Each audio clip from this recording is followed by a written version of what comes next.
मैं उस भारत में रहती हूँ जिसके होठों पर गंगा और हाथ में तिरंगा है। वो भारत जो कभी वंदे मातरम, कभी पंजाब सिंध गुजरात मराठा द्राविड़ उत्कल बंगा है। मैं उस भारत में रहती हूँ जिसके होठों पर गंगा और हाथों में तिरंगा है। मैं उस भारत में रहती हूँ जो ना कभी रुका झुका न डरा है। मैं उस भारत में रहती हूँ जो वीरता की वसुंधरा है। मैं निहल जैन आप सबको प्रणाम करती हूँ, क्योंकि प्रणाम करके परिचय देना हम भारतवासियों की परंपरा है। हम भारतवासियों की परंपरा है। साथियों, हमारा आज का विषय 2047 का भारत, विकसित भारत। ये विषय सुनते ही मेरे जहन में सबसे पहला सवाल आया कि आखिर हमने 2047 को ही क्यों चुना। 2047 दरअसल वो समय है जब हमें गुलामी की जंजीरों से आजाद हुए पूरे 100 वर्ष हो जाएंगे। ऐसे में विकसित भारत न सिर्फ एक लक्ष्य है बल्कि श्रद्धांजलि है उन लाखों स्वतंत्रता सेनानियों को जिनके त्याग और बलिदान के कारण आज हम उन्मुक्त गगन में श्वास ले पा रहे हैं। 2047 का भारत वो भारत है जिसका सपना आंखों में लिए भगत सिंह फांसी के फंदे पर झूल गए थे और जिसके लिए महात्मा गांधी अपने अंतिम क्षण तक प्रयास करते रहे। लेकिन सबसे बड़ा सवाल, आखिर 2047 तक हम भारत को विकसित कैसे बनाएंगे।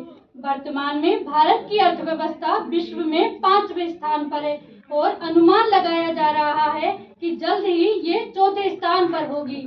लेकिन मेरा एक और सवाल, क्या आर्थिक समृद्धि को विकास मान लेना उचित है। मेरे अनुसार विकास एक बहुआयामी अवधारणा है और आर्थिक समृद्धि इसका महज एक अंग। 2047 तक भारत को विकसित बनाने के लिए हमें बुनियादी स्तर पर सुधार करने होंगे। हमें कृषि को ऑर्गेनिक बनाना होगा, हमें क्वांटिटी के साथ क्वालिटी पर फोकस करना होगा। हमें प्राचीन भारत की रीढ़, लघु और कुटीर उद्योगों को बढ़ाने में सरकार की सहायता करनी होगी, क्योंकि जब हम विदेशी ब्रांडों का मोह छोड़कर वोकल फॉर लोकल बनेंगे तो निश्चित ही विकसित भारत के निर्माण में अपना योगदान दे रहे होंगे। हमें मेड इन इंडिया को इतना बूस्ट देना होगा कि जब भी लोगों के मन में ये नाम आए तो विश्वास अपने आप आ जाए। 2047 के विकसित भारत के लक्ष्य में एक विद्यार्थी होने के नाते मैं शिक्षा के क्षेत्र की बात करूं तो हमें व्यापक सुधारों की आवश्यकता है। हमें बड़े बड़े शिक्षण संस्थानों के साथ आवश्यकता है आनंद कुमार और खान सर जैसे निष्ठावान शिक्षकों की, जिनका लक्ष्य न सिर्फ धन कमाना हो बल्कि अंतिम पंक्ति में खड़े उस व्यक्ति को शिक्षित करना हो जो पूरे तबके और समाज को बदलने की काबिलियत रखता हो। अगर मैं स्वास्थ्य क्षेत्र की बात करूं तो भारत जेनरिक मेडिसिन के उत्पादन और निर्यात में दुनिया में नंबर 1 है। लेकिन हमें अपनी खूबियों के साथ अपनी खामियों का ध्यान रखना होगा। हमें दूरस्थ क्षेत्रों तक स्वास्थ्य सुविधाएं मुहैया करानी होगी ताकि कोई व्यक्ति इलाज के अभाव में न मरे। हमें अधोसंरचना का विकास करना होगा। हमें परिवहन को सुगम व अफोर्डेबल बनाना होगा। अगर मैं युवाओं की सबसे बड़ी समस्या बेरोजगारी की बात करूं तो हमें इसका समाधान करना होगा और मैं आभारी हूं भारत सरकार की जिसने नई शिक्षा नीति में हस्त कौशल को पर्याप्त स्थान दिया है। महात्मा गांधी कहते हैं, हाथ का हुनर स्वरोजगार का सबसे बड़ा साधन है।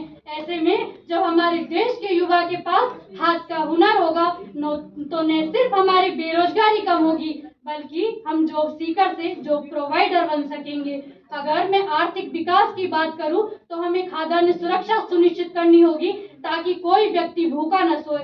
अगर विज्ञान में तकनीकी की बात की जाए तो हमारे लिए गर्व की बात है कि वो देश जो कभी भारत को ईंधन और इंजन देने से मना किया करते थे आज हमारे देश से अपने उपग्रह लॉन्च करवा रहे हैं। लेकिन इसके साथ हमें आवश्यकता है विज्ञान और तकनीकी के क्षेत्र में अधिक से अधिक निवेश करने की। इन सभी बुनियादी सुधारों के साथ हमें आवश्यकता है समाज सुधार की, जहां बाल विवाह, दहेज प्रथा, बाल मजदूरी जैसे अपराध कागजों के साथ वास्तव में समाप्त हो। एक ऐसा विकसित समाज जहां महिलाओं को समान काम के बदले समान वेतन और समान सम्मान मिलता हो।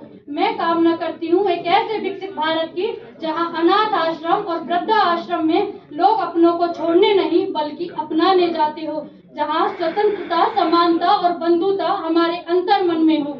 एक युवा होने के नाते मैं कामना करती हूँ एक ऐसे भारत की जहाँ का नागरिक अपने अधिकारों से पहले अपने कर्तव्यों की बात करता हो और जहाँ प्रदूषण नियंत्रण, पर्यावरण संरक्षण, पेयजल और स्वच्छता सरकार के साथ प्रत्येक भारतीय का लक्ष्य हो। मैं कामना करती हूँ एक ऐसे भारत की जहाँ का पूंजीपति वर्ग पूर्ण ईमानदारी से कर पे करे और एक ऐसा चेतन भारत जो अपनी सभ्यता पर शर्म नहीं बल्कि गर्व करे।